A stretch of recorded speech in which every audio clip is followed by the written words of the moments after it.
Hey, welcome to episode 271 of it's called of Awkwardly Awesome Podcast. It's called The Art of Confidence.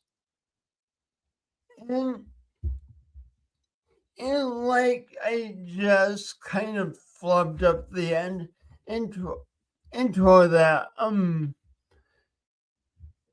being on stage performing in whatever venue it is doesn't mean that we always get it all right, and it doesn't mean that we don't get nervous, which is a challenge because as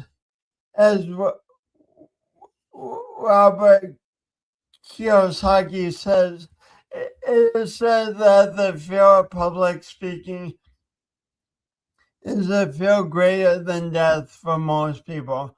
According to a psychiatrist, the fear of public speaking is caused by the fear of ostracization, the fear of standing out, the fear of criticism, the fear of ridicule, the fear of being an outcast. The fear of being different prevents most people from seeking new ways to solve their problems. Wow, there's a lot of fear in that quote.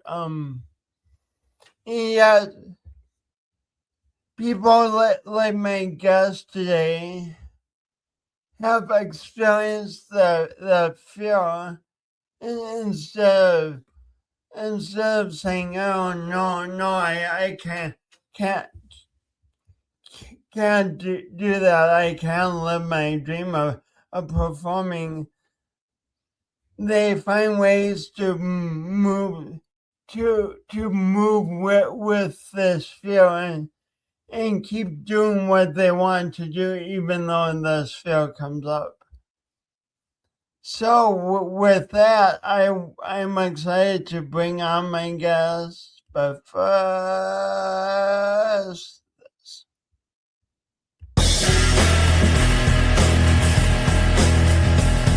Today's guest, Chandler Price.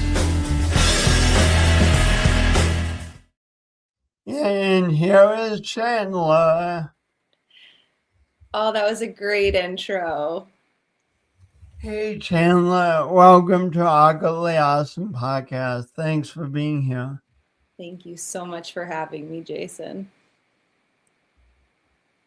I'm I'm so inspired by your story, and I don't want to give anything away, which of course people will know parts of it if they read the description. So I guess the people watching might already know parts of your story, but let's pretend they don't, and just when you were a little kid, all and your parents took you to soccer practice. What did they see you doing out on that field? Yeah, the rest of the team, they were all up in the action, chasing that soccer ball, and I was dancing. I've only heard reports of this, so I have to take my parents' word, but I was dancing there. Yeah, couldn't care less about the task at hand. I was in my own world. How old do you think you were at this time? I think I was like six or so. Yeah, maybe even younger. Because I know also around that time is when they decided to put me into dance class because they were like, okay, clearly she has an interest. So your parents could have gone two ways with this. One way they could have gone is is taking you aside and told you, no, Chandler, you're at soccer practice is not the time for dancing. It's the time to play soccer. But instead, they they notice this. Wow, our daughter loves to dance. Maybe she would like dance class. That That was pretty cool of them. so cool. What was it like for you being in those early dance classes? I have vivid memories of those dance classes. One of the favorite things that we did was this ballet teacher would guide us through this imaginary land. It wasn't even necessarily dance, it was a creative exercise. And she painted this picture and this story, and we would move about through this imaginary world. And that's the thing that sticks out the most, not like, oh yeah, I learned how to do this dance move. It was that how to live in creative worlds. Haven't thought about that for years, so very cool that you've dug that up already. And that I mean, that's brilliant teaching because, like, even if a little kid loves dance, I imagine practicing it can get somewhat tedious. But instead of just forcing it to be all tedious, your teacher created this imaginary land that you still remember loving. That's such a cool story. Amazing. What happened next on your journey into the arts as a kid? Yeah, so from there, my parents started to put me into singing classes and acting classes. So I was doing this, after school. And then I started to study like voice privately. I would have a private voice teacher, all the way up and through my college training. So many, many years of voice. And then I started to be in musicals and plays. I started to perform on stage. And Well, when was your first music or play as a kid? we did a version of The Little Mermaid, and Oh, I played a maid. I played a maid. I don't think I had any lines, but I assisted the prince of The Little Mermaid. and how old were you when that? Yeah, I couldn't have been more than maybe 8 years old, something like that. Do you recall any nerves those first times as a kid getting up on stage? No, I don't think I had nerves. Um, I felt prepared. It was a small part and I just had fun with it. I liked the opportunity. I think I was jumping at that opportunity to be on stage and make an imaginary world with my friends. Mm. I think later I learned that there could be a threat to being in front of people, but not then. I don't think I knew that then. What was the first play of musical where you had lines? That would have been, oh, there were a few smaller parts that I had, but then I was really fortunate in one of these particular summer camp shows.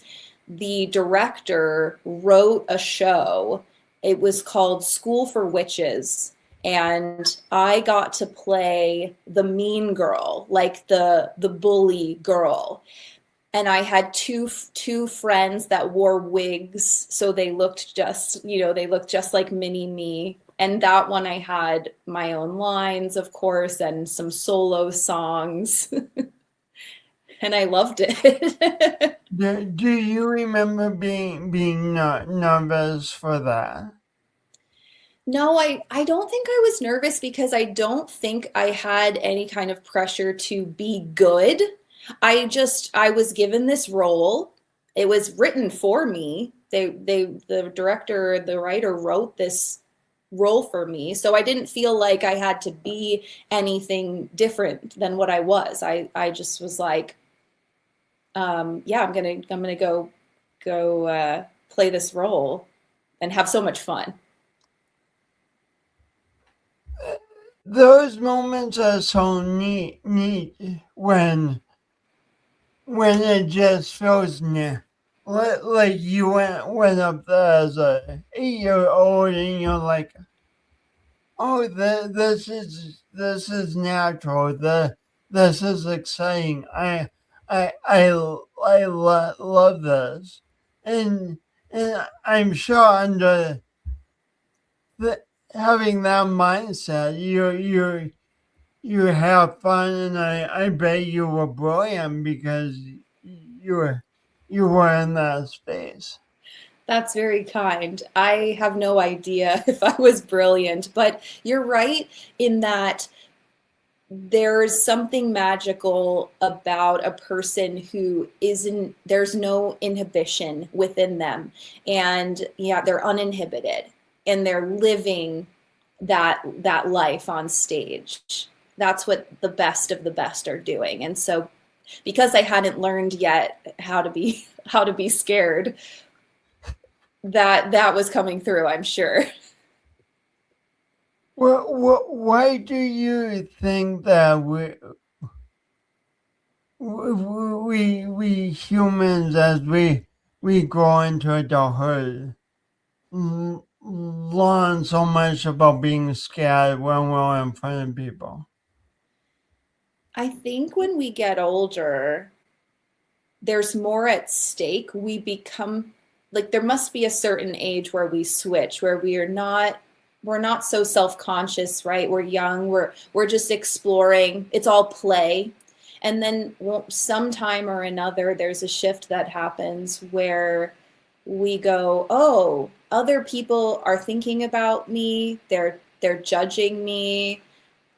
I've heard people say mean things or critical things about me and my performance. And for some people, it just takes one time. It just takes one teacher who says, oh, you're too loud. You're too loud. You need to not be like you are. And that can imprint on a child, and forever they don't want to open up in that way that they purely did when they did. Yeah. And the hard thing is that teachers not necessarily trying to be unkind. They're just trying to. I mean, maybe they are, but more likely they're trying just to coach. But to the kid, it can be that feedback can be devastating. Right. Right. And that's one example that I think a lot of people, because yeah, kids are loud and they need to learn when that's a good, when it's a good time to be loud. But making it wrong to ever be loud can have that detrimental effect for a person's whole life until they want to address that.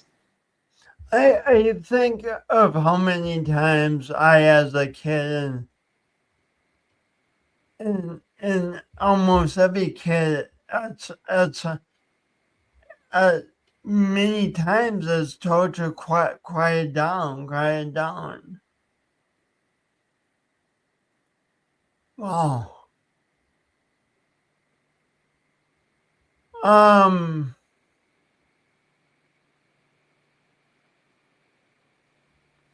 mean, it's tough. Like the kid wants to be noisy and bouncing off the walls because that feels good.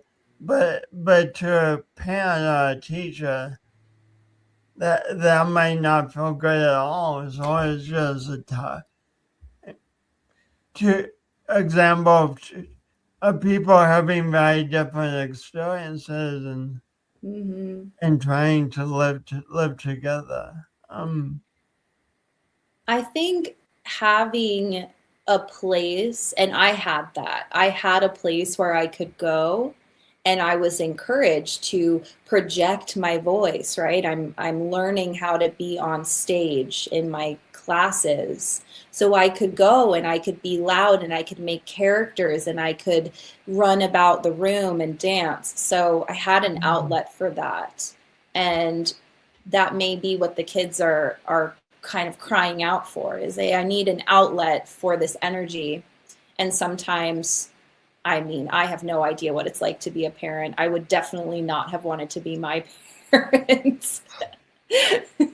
So that's just something, though, to consider if you have kids. What is their outlet for using this voice that wants to that wants to express? If you have a kid that wants to express.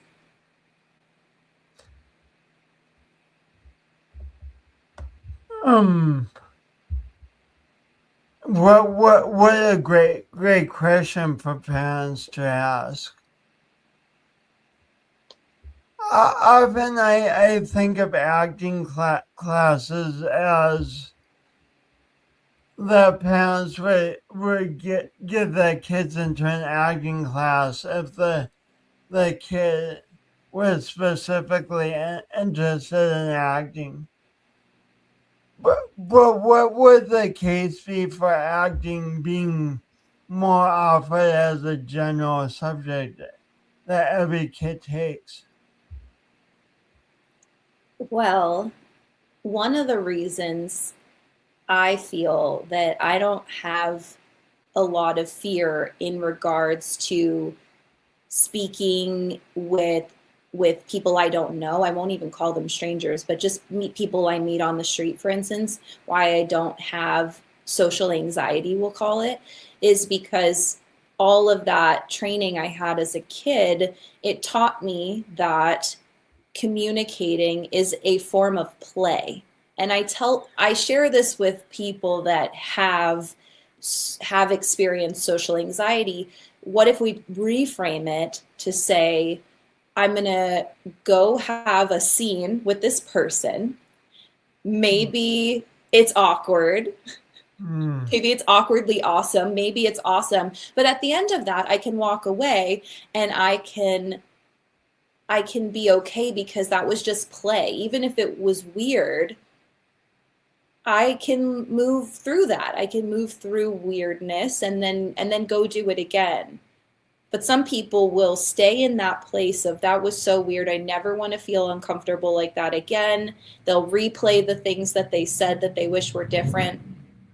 So to circle back to your question, more play, more, I want to put on this hat and be this type of character. I think it's a confidence builder that I can go out in the world, and on days where I'm not, on days when a person's not feeling as confident, what if they put on their confident, what if they put on their superhero cape in their mind and they walk up to the person that they need to have the conversation with and they're playing that role a little bit. They're giving themselves that kind of energy. A kid in an acting class could experience that. And what you're talking about has real world nope. I'm going to start that sentence over. What you're talking about has real world consequences for adults. Like I'm thinking of how afraid, uneasy I've been about going into job interviews, for instance, or or just that tough conversation that someone doesn't want to have with the landlord or the or whoever. If a person can put the confidence hat on say, "Oh, this might be tremendously awkward, but I can still do it. I can still be fine." That can make a difference between having a job they love and a job they hate. Any number of different things. It's huge. Yeah. And that's just the first example that comes to mind. I think to really, yeah, we could have a whole episode just on that. So basically, Chandler, are you saying that you developed confidence as a kid and you've always been perfectly confident on stage? I can't say that's true because as I alluded to later on I learned fear, not on purpose, but the stakes got higher, and maybe the kid version of myself in that same with the stakes that high, maybe she wouldn't have had any issue because she still didn't care what people thought. But I learned eventually to care what people think to my disadvantage. So, please, if you don't mind, share. You were a sophomore in college, and what happened? Yeah, so I was cast in my first main stage production, so meaning it's going to be up on the big stage. And And how many people would have been in the audience? a couple hundred. I can't remember how big that theater was. And it's not that I hadn't performed for a couple hundred people before this. But what made this different was the rehearsal process, the preparation time for the show was really short. Back in high school, when we prepared for our shows, we did it for months and months and months, a long time. And you had it down by that point. Like we all could do it in our sleep by that point. But this show went up in a month, maybe, and that's more real world, or not real world, but that's more professional. Is you don't spend months and months and months, you spend about a month and then it's up and running. And for me, with my first experience of that, it didn't feel like enough time. I didn't feel ready. And so that opening night of that performance, I probably looked like a deer in headlights. And I remember the feeling in my body. I remember it specifically in my legs. Like it was that feeling of freeze. You know how they say fight, flight, or freeze? I had this like freeze feeling in my legs. I was completely locked out of my lower body. And I was terrified. That would be the best word to describe it. So did you just go up to the director and say, sorry, Not feeling like it today. I'm just not feeling this right now. Maybe in a few months, let's do it again and maybe I'll be ready. There's a saying in theater, the show must go on. So I don't remember fully, but I'm willing to bet the thought of not doing it never crossed. But let me try to put this without the double negative. I knew I was going to do it. I wouldn't let everyone down that way. I was a character in a story. Even if the story the story couldn't go on, even though it's a supporting role. The story couldn't happen without me. So I was going to go on. So sometimes they say once you get out on stage, it feels better. Did it feel better when you got out on stage? Not exactly this particular opening performance. I think in the future, in the performances that followed, it felt a little bit better, but that show I was just getting through it. the whole show. I was just, my mind was running constantly like, don't mess this up, don't mess this up, don't mess that up. And that was pretty much my whole experience. So pretty much the opposite of what I described with childhood is there was no joy in this for me. I was just getting a job done with so much fear coursing through my body. I definitely can relate to the feeling, and it's like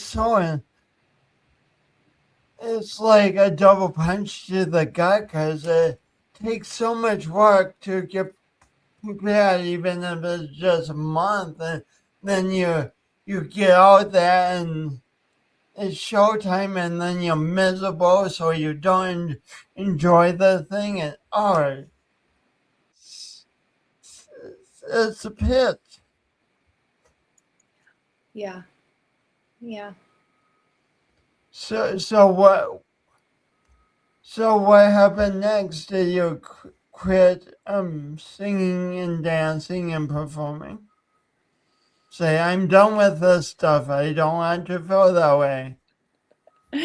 I knew I didn't want to feel that way. And I'm sure, well, I was in school studying theater, and I'm sure it crossed my mind, as maybe most aspiring artists will think, am I really cut out for this? Am I really cut out for this?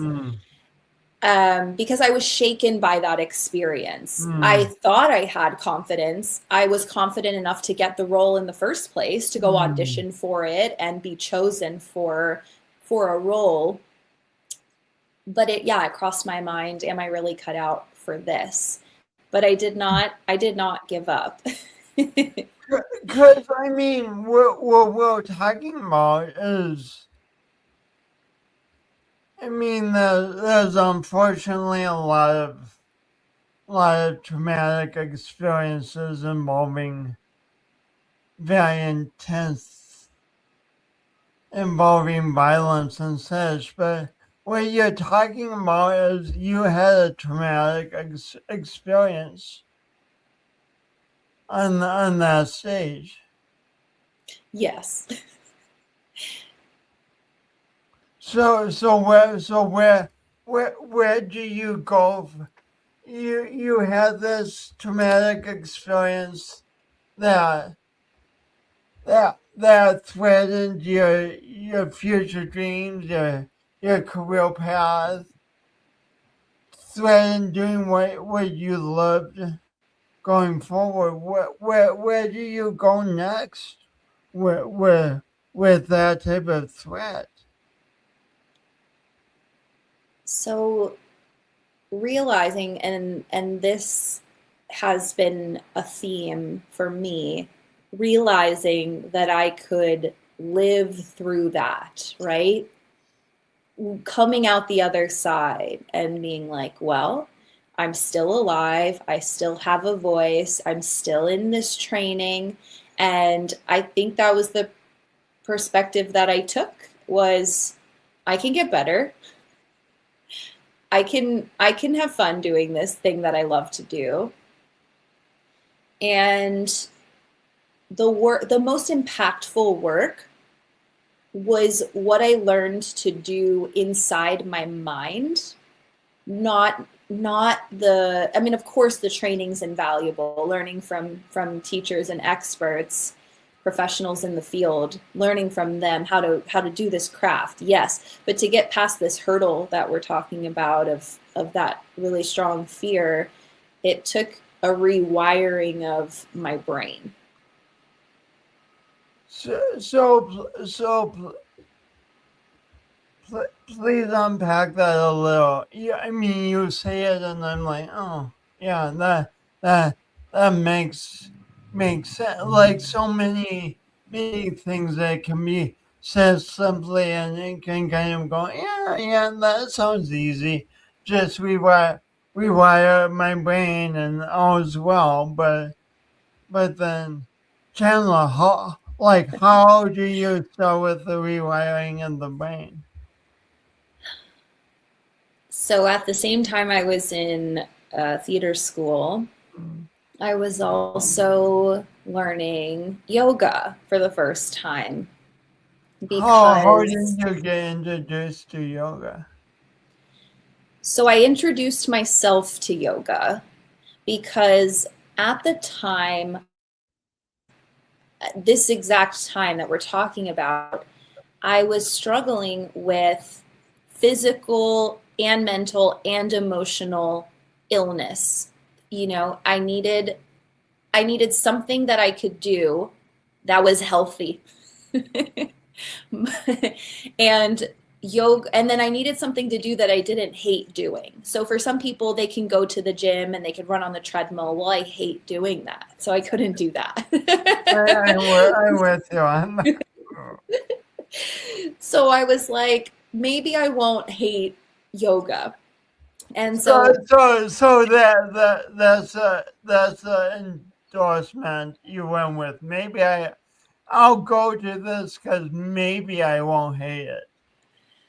yeah, and you hear it was very I was living in Philadelphia and it was very popular there. There were a lot of yoga studios to check out, and I was fortunate, maybe my second or third class, I was fortunate enough to meet a teacher, and I think this is a lot of yoga practitioners would say this. They met a teacher, and what they were saying really resonated, and then they were like, for me, I was hooked. I was like, I will keep going to this class, and it was my teacher Eric Burling, and I was at his class 4 to 5 days a week, learning from him.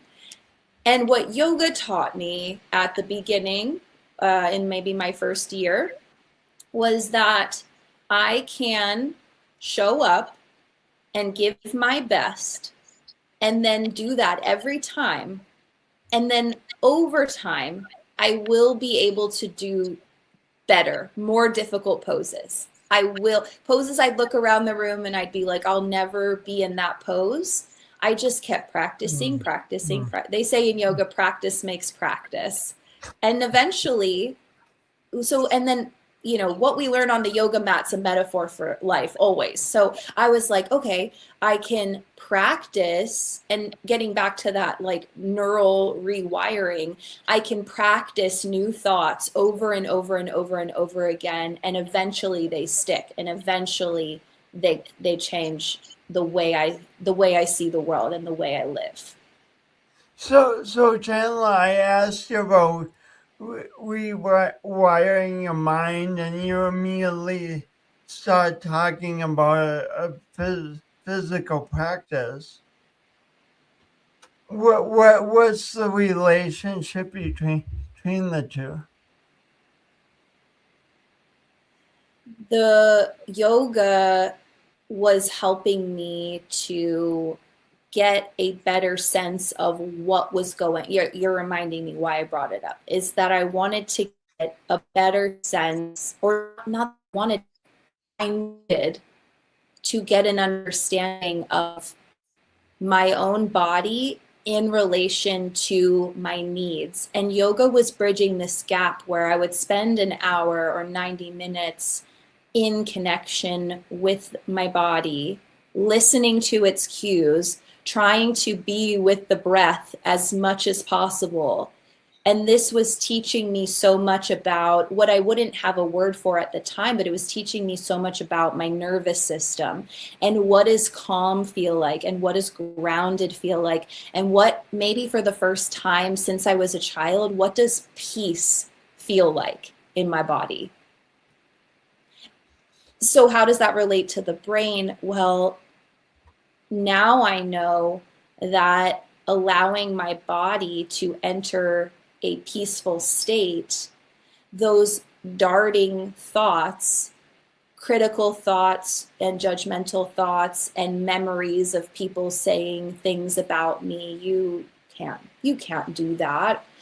Those thoughts just pass, and I'm still in this peaceful body. I'm still in this grounded body.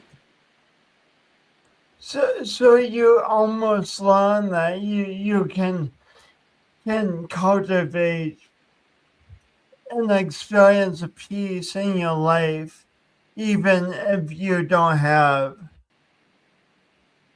even if your thoughts and your memories are not always joyful. Right. I could separate it. I could separate it and say, that's a thought, but do I have to believe it? I could start questioning the thoughts. I could say, what if I chose a different thought? What if I chose to think, I've got this? What if I believed that? Oh, I've got this. So I've got this is a really good mantra for someone who I've got this. And what does that do? You know, if someone repeated that to themselves over and over again, how would that change their body? Like maybe they were kind of like down like this, and then they're like, I've got this. I've got this. And then suddenly their shoulders are back and their head's held tall. I've got this.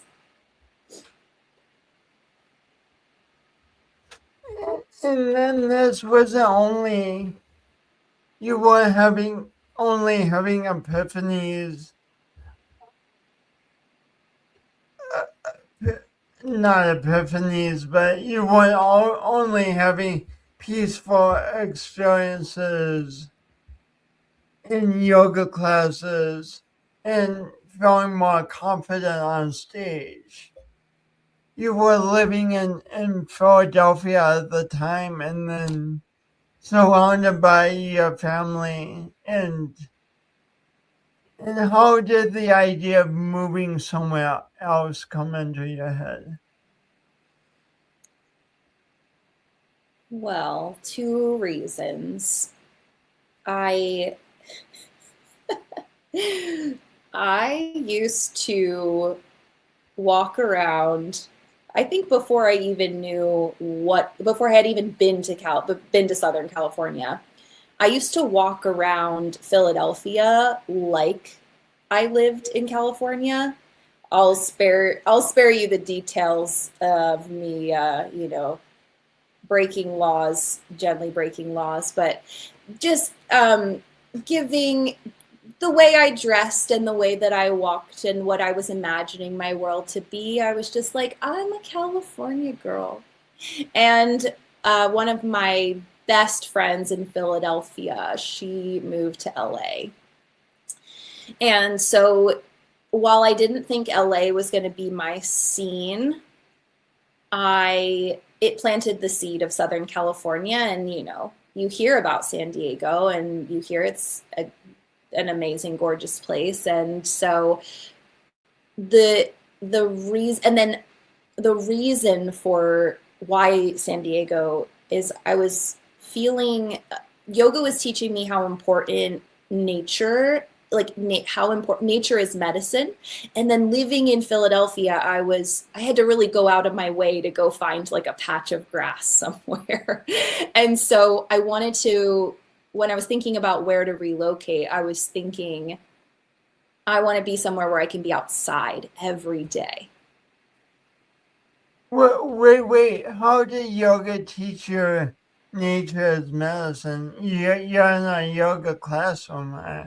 I'm inside, but it was one of my teachers. Her name's Annalise Coulterman, and she introduced the technique of grounding.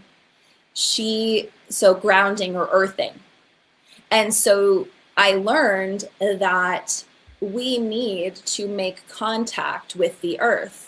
And in Philadelphia, I look outside, I step outside my front door and there is none. There is zero earth to, grass or soil. There's none. It's all concrete. Good question. So then you from Philadelphia, you found a job in San Diego and you planned an apartment and no, actually. I'm like, yeah, that all did happen, but not in the way you just said. I packed up, yeah. So I found a place I could crash, like couch surf. If you you know about couch surfing, that website. So I had a place to couch surf. I had my, and they were cool with me having my cat. And I packed up my car. My mom did the drive out with me. So it was me, my mom, and my cat in my Mm, little Prius. mm, And we saw the US mm, from the northeast to the southwest. mm. And yeah, I had no job and I had no permanent place to live. I just had a couple, couple weeks where I could crash and um, get my footing. And yeah, it's as scary as it sounds. You said it's as scary as it sounds.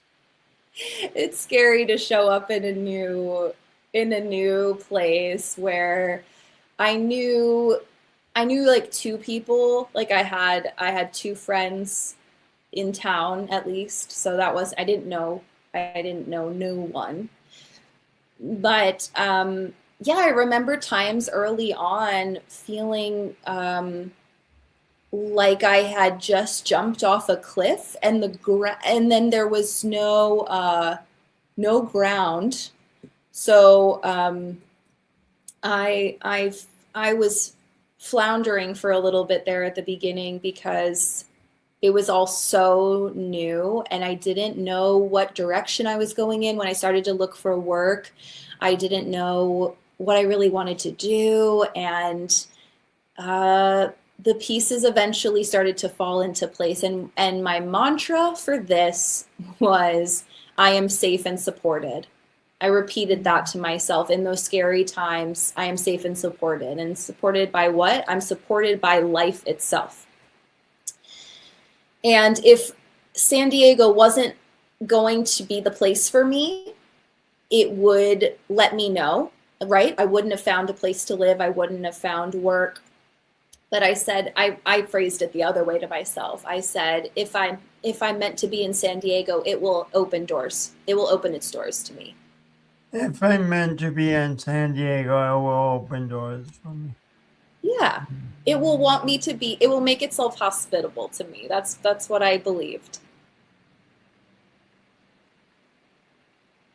So had you done yoga teacher training back in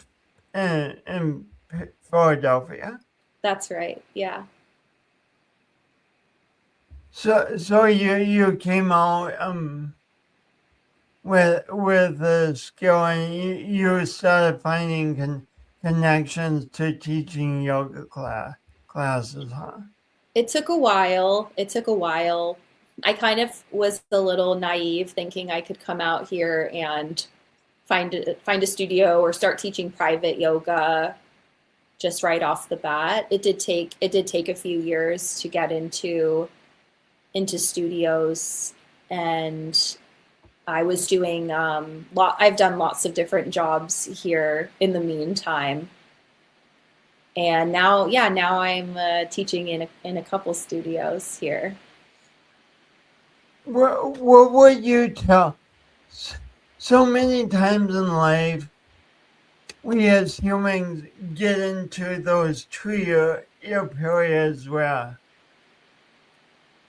things are not really not going yet like we want them to go. But what would you say to people about being patient during those periods? Yeah, one of my early mottos, something I journaled one time that sticks with me, and it's when life when life is telling you no, it's actually saying just wait. When you feel like life is telling you no, it's actually saying just you wait. I haven't lined everything up for you yet. So maybe that is where I learned patience. And yeah, I see life as a big learning opportunity. And so there's no rush. There's no rush to learn, for me at least. I was not in a hurry to quote unquote have it all figured out. And California suited that. A lot of people are living what maybe we would call like alternative lifestyles, or not working, working in your standard way. And so I felt I was going to be around people that were also figuring it out. What do I really want my life to look like? I don't know yet, but I'm going to spend some time and try different things. And now, like, this is skipping forward some steps, but I forget what you're a vocal coach, but what's the overall name of your business? Yeah, so I call myself a holistic voice coach because I incorporate the somatic life coaching training that I have, and the yoga teaching, and then all of my performance background. So I call it holistic because we're dealing with the whole person. I'm not just here to coach you on how to use the mechanism of your voice box, but I want to also support clients in unpacking what is keeping them, stuck, what is keeping them from not progressing in these creative or professional pursuits. And normally it's normally in the mind somewhere. Have you noticed that in your work too? Do you feel like you're dealing a lot with people's habitual thoughts, the way they think? Yeah, I don't so much coach one-on-one anymore, but yeah, that's a big thing. Right.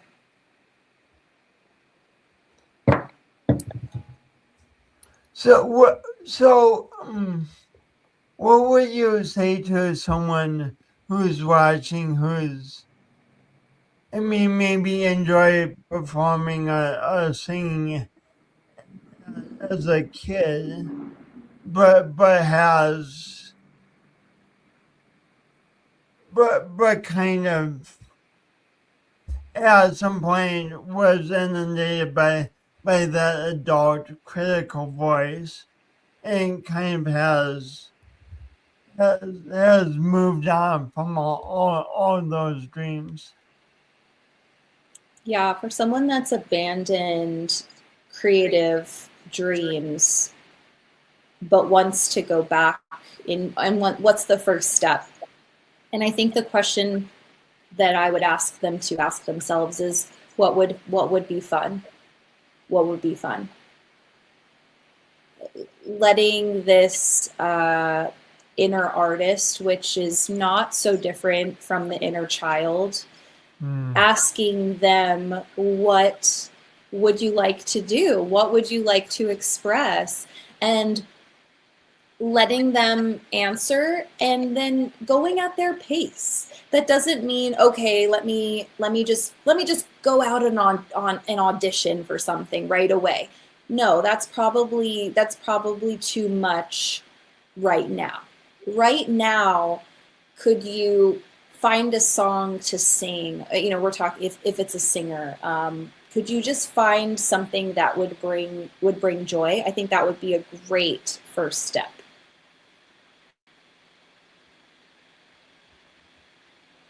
It occurs to me that so often as adults we are told we need to get busy doing the things, making the money, having all of the things, and we sometimes or oftentimes even forget to ask ourselves what would be fun, what will bring me joy. It's a great question. Yeah. Speaking of singing, speaking of singing, will you? I'm going to play the song you sent me. Will you kind of set the stage a little bit? Yeah. Yeah, I'm in a band that is so much fun. We are an alternative folk band, as one friend calls it.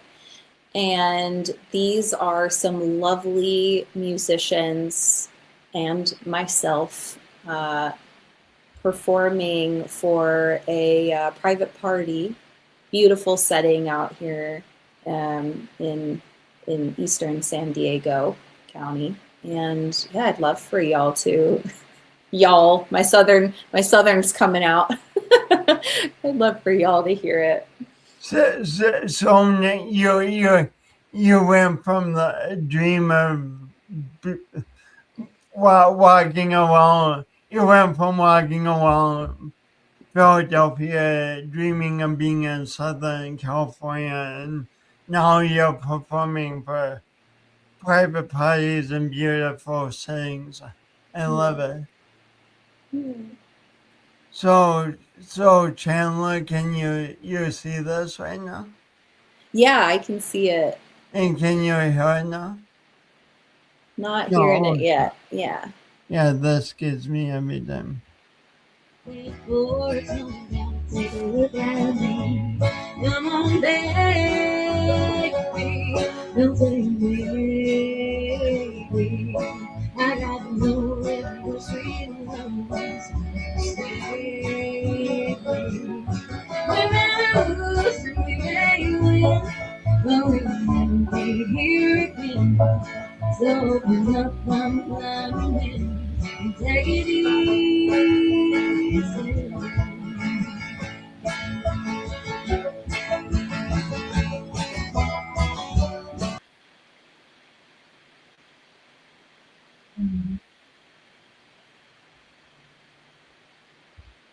Okay, I will. Um, that is beautiful. Your voice is beautiful. Beautiful. The instrumental is amazing. What what would you tell someone watching who's like, oh, I want to sing, but I don't. Chandler was just born with a beautiful voice. I don't have that voice. Right.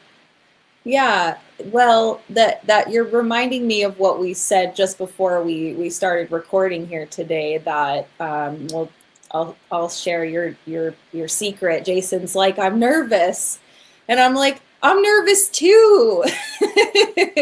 And we all I don't know any performer that doesn't once in a while get nervous when something feels like a little bit of a stretch. This is different for me, and so there's nerves that come with that.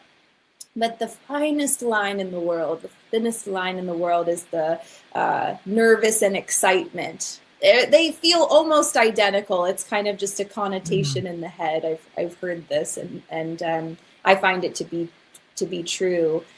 And so for someone that, well, comparison doesn't really have a place in art. Like if you're gonna say, oh, I don't sound like you, well, that's good. Because I already sound like me, but you sound like you. And I'd be curious about that. I would be curious about what your sound is. And we don't need more people to sound like me, because I got that covered. So I would encourage them to see what their sound is and how they might celebrate that.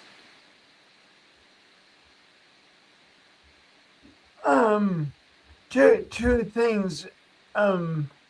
For, first of all, what role does preparation and practice have in what we just heard? So I find the more prepared I feel, the less nerves I'm typically going to have. Because if I'm going out to perform a song and it's feeling rusty, like in my mind, it's like, oh yeah, we haven't practiced this one for a while. That already sets my nerves off a little bit because I'm just like, hopefully I remember all these words and hopefully this sounds okay. But I've adopted the practice of preparing and going through all that I need to go through, not in an obsessive way, but in our dress rehearsals, we'll call it dress rehearsals, like our last rehearsal before the performance will be a time where I'll go full out, right? I'll do our set full out, and I'll just take note, where did I make mistakes? And I will do a little, before we go on stage, whenever that is, a couple of days later, I will spend a little bit of time with those, and then from there, I try to just make peace. I just try to make peace with, okay, not everything is going to go to plan. It was so funny. The last show we did, I almost completely forgot an entire song. All I could remember was the chorus. So I just kept singing the chorus, and it was horrible inside, but nobody knew. My band covered for me when I was taking breaks to try to collect myself. Nobody really was aware of what was going on. And I think that's a really important point, that though we may be having a hurricane of dread and emotion during something, it's not, you would think, oh, everyone knows that I'm feeling this way. Everyone knows that. It's not true. They don't have that same experience because they're not living inside your body with you. So, that's so important. Such an important point. Yeah. They are probably just having a good time because that's what they're there to do. They're probably just there to enjoy music, and they're not sitting there taking notes like, oh, yep, she definitely messed up that lyric, and she hit the wrong note there. They're not doing that. Yeah. Well, that's such a good point. I just put your website up for anyone who wants to know more. But speaking of a podcast, the theme comparison has no place in art sounds like a really good subject for a podcast episode. Comparison has no place in art. And I gotta write that down. And it'll also be on the end of your show too, which is nice. But speaking of a podcast, congratulations. It's right Thank here. you so much. Can you see the picture of the confidence download? Yes. And there's someone looking very confident there as well. Yeah, very confident. Tell us about your vision for your new podcast. Yeah, it's a form of media to extrapolate on these topics and to offer to artists, creatives, leaders, anyone using their voice, anyone who wants to have a little bit more fun with their creative pursuits. These are my, I guess, to put it as plainly as possible, these are my tips and tricks. This is what works for me, and I'm excited to bring on some experts to I'm very excited to bring on my one of my mentors, my college mentors, who is one of the most confident people that I know. So I'm excited to have these conversations and share what I think is the kind of secret ingredient to a confident life. The secret ingredient to the confident life. That sounds very, very intriguing and very, very useful. And you already have a few episodes up, right? Yes, and more to come. Thursdays will be the day that those drop. And it's weekly. available on Apple Podcasts. Apple Podcasts, Spotify, and a couple others. Yes. Cool. Congratulations. And Thank you so much. have one more question to ask you, which I ask all my guests, and I'm excited for your answer. Chandler Price, what does doing your imperfect best mean to you? It means real. It means reality. It's perfect is no fun. Perfect has no joy, and it's real. It's real. When I'm imperfect, I am real, and that is what the world. I think what the world wants from me is my imperfect best. And I hope others can be I hope others can be inspired to, and I'm sure they are through this work that you're doing, to put that version of themselves forward. I hope so. I love doing this work, and it's my fondest dream that it ripples out to inspire people. Yeah. Well, thanks, Chandler, for when you were on thank you for not giving up on your dreams when you were a sophomore in college, but persevering and really today I love talking about this with you because you define confidence as something attainable for each one of us, something we all can grow into. It's not like some people in your mind. It's not like there's some lucky, confident people, and the rest of us are wallowing in confidence. Yeah, it's a muscle. It's a muscle that you flex. That's a muscle that you build in the gym. The confidence muscle. Awesome. Well, thank you so much. I'm going to end the show now, but please stay on for a few minutes. It takes a few minutes for things to upload, not download. Thank you Mode. I so don't know what it's doing. Anyway, stay on. Thank you for having me, Jason. This has been too much fun, and I didn't want it to end. Awesome. Thanks so much for being here.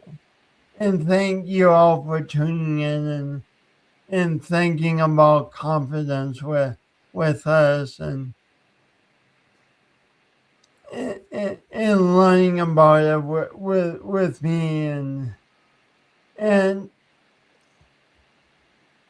I wish you, as my dad has talked about for years, a quiet confidence, a quiet confidence that you can do what you want to do in life, that you can live your dreams. And remember that you are the best, and you're the only one of you in the world. So to be confident in the best and the treasure you are. I wish that for you. I wish that for Chandler, and I wish it for me. Until next time, Have a great day, and remember to smile.